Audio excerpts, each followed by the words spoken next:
o preço do barril. Quando vocês, o negócio foi feio, aqui em 73 subiu pra caramba, né? Subiu, foi a 13,60. Mas olha a quanto chegou. Ali em 80, mais ou menos, a 35,69. Então é uma coisa realmente para acabar com qualquer crescimento econômico. E não só no Brasil, né? Então, a gente tem que compreender também esses fatores aqui, esse peso. A gente enfatizou muito a questão dos juros, mas não podemos deixar de entender também a questão do barril do petróleo, que é crucial para pensar a economia.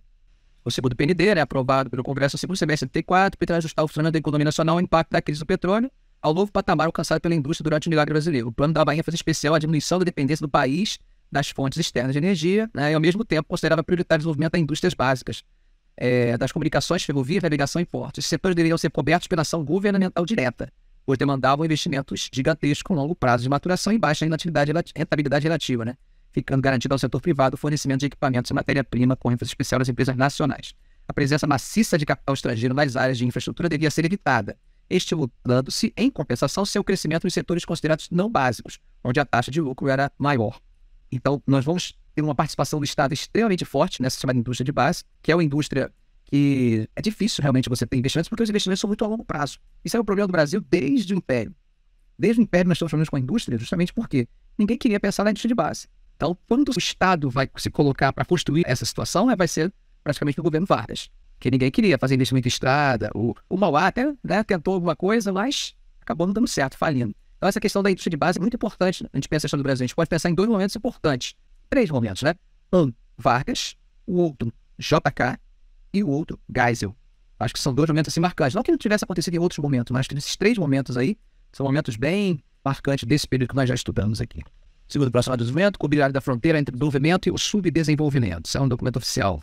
Segundo o ministro do Planejamento é João Paulo Reis Veloso. Crise internacional na era passageira. Fuga para frente, que é acelerar o carro enquanto tiver gasolina, assumindo riscos de elevar os déficits comerciais e dívida externa. A dívida externa realmente vai crescer, porque nós estamos tendo que recursos externos para poder fazer o país continuar crescendo. Tem dinheiro sobrando, né? Tem dinheiro sobrando aí, circulando, então a gente vai captando esse dinheiro. Não imaginávamos que ia acontecer depois da crise da dívida da década seguinte, né? Transformação estrutural, setor energético, petróleo, energia elétrica, nuclear, né? Setor cirúrgico, petroquímico, indústria de bens de capital, não esquecendo da questão do pró-álcool, que está não aparecendo aqui. Financiamento externo, reciclagem dos petrodólares, grande participação dos empréstimos externos, reciclagem das dívidas dos países exportadores de petróleo pelos bancos privados. Liquidez internacional, ou seja, conseguir liquidez internacional, por exemplo, que tem muito dinheiro à disposição, circulando. Conjuntura mundial inflacionária. Aqui um pouco da tabelinha, para vocês depois darem uma olhadinha. Essas tabelas, eu gosto muito dessas tabelas para análise.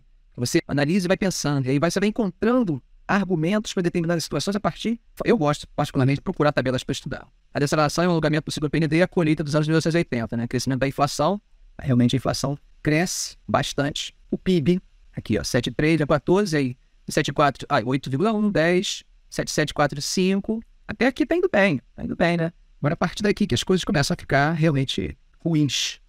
Aí o pró-álcool, né? O chevetinho, isso aí deve ser um chevette 75 por aí, 74, 75 por aí. Eu tive um álcool 84. O desenvolvimentismo, há todo o debate, a discussão se é sustentável no longo prazo, se isso tem consequências, há todo o debate. Mas quando você vê o Estado participando ativamente, fomentando, você vê crescimento. Não estou falando nem da questão social, estou falando de crescimento relacionado a PIB mesmo, tá? Porque aí são outras políticas, por isso que eu falei que eu aproximei o Delfim Neto do governo do Lula, eu aproximei por causa dessa questão, porque os dois, em relação à desigualdade, essas coisas não tem comparação os dois têm políticas diferentes. Mas em relação à participação do Estado, fomentar, é interessantíssimo. Eu falei agora de crescimento, né? E essa questão da desigualdade, o Médici, ele gostava muito de futebol, ele era flamenguista, né? Aí ele foi assistir um jogo do Flamengo, ele não era de dar entrevista, não dava entrevista. Ele foi assistir um jogo do Flamengo, e aí no final do jogo o jornalista veio falar com ele, e como foi o Flamengo? Aí, o Flamengo tá muito bom. E o Brasil? Aí ele falou, época do auge, né? Do milagre, o Brasil vai bem, o povo é que vai mal. Aí o jornalista, mas por vez saiu, não respondeu. Aí ele foi, os jornalistas foram procurar quem? Pra tentar, ele não ia conseguir mais falar para sobre esse assunto. Iam procurar quem? O ministro da Fazenda, que era o Delfim Neto. E aí o Delfim Neto foi responder a pergunta, o que ele falou? Quer dizer que o Brasil vai bem, o povo é que vai mal. E aí o Delfim Neto disse, nós primeiro temos que fazer o bolo crescer. Depois que o bolo crescer, a gente divide o bolo. Essa era a forma que ele imaginava, você saiu para responder a pergunta, que é um momento de grande crescimento, mas de alguns setores, como nós falamos na aula passada, né? Alguns setores, mas alguns setores com achatamento salarial.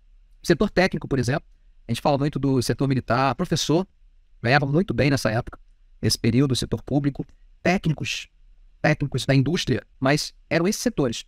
Demais, o salário realmente era bem defasado, um achatamento profundo. Então, é óbvio que isso vai ter resultados na questão social. Mas a gente esquecendo isso, tirando isso de fora, pensando só na questão do desenvolvimento e ligando o desenvolvimento apenas à PIB, a participação do Estado, ela normalmente na história, quando ela foi intensa, ela teve momentos de grande crescimento. JK, por exemplo, ele conseguiu conciliar, né? Assim como o Geisel, de certa forma, ele conciliou também. Mas nos demais setores ele permitia. Mas era o Estado participando, né? Normalmente isso acontece. A gente vai perceber que o crescimento econômico, olha que interessante, durante o governo do Castelo Branco não foi tão grande. E aí essa participação do Estado, fomento não havia. Mas também chegamos à conclusão depois do quê? Que essa postura do Castelo Branco foi importante para o momento do milagre. A gente não pode escolher um modelo e achar que só ele serve, né, desconsiderar os outros. Acho que são complementares, tem momentos para cada um se inserir. Aqui tem algumas tabelas aqui depois para vocês, tá? Isso são uma espécie de atlas acadêmico mesmo, é feito pela FGV, com o número de empregados, depois vocês fiquem à vontade aí para olhar aí como é que essa indústria vai crescendo ao longo dos anos, o número de trabalhadores diminui, aumenta. Falei isso porque acho que foi o Vitor que está perguntando sobre desemprego, então esses dados falam um pouco como é que estava a participação dos trabalhadores. Aqui também fala da questão dos setores da economia, tudo gráfico para vocês se divertirem caso queiram. Abertura lenta, gradual e segura foi o bordão criado por Geisel e Boberi. Resume exatamente o que foi o processo de abertura. A transição devia ser feita de forma lenta, porque se feita de forma abrupta, alegadamente haveria perigo de radicais de esquerda ou direita tomarem o poder e restabelecerem o autoritarismo do país. Como esse processo de extensão foi marcado por avanços e recuos, Geisel precisava primeiro controlar os militares em linha dura para garantir a transição, assim como conter o ímpeto da sociedade civil que tentava acelerar.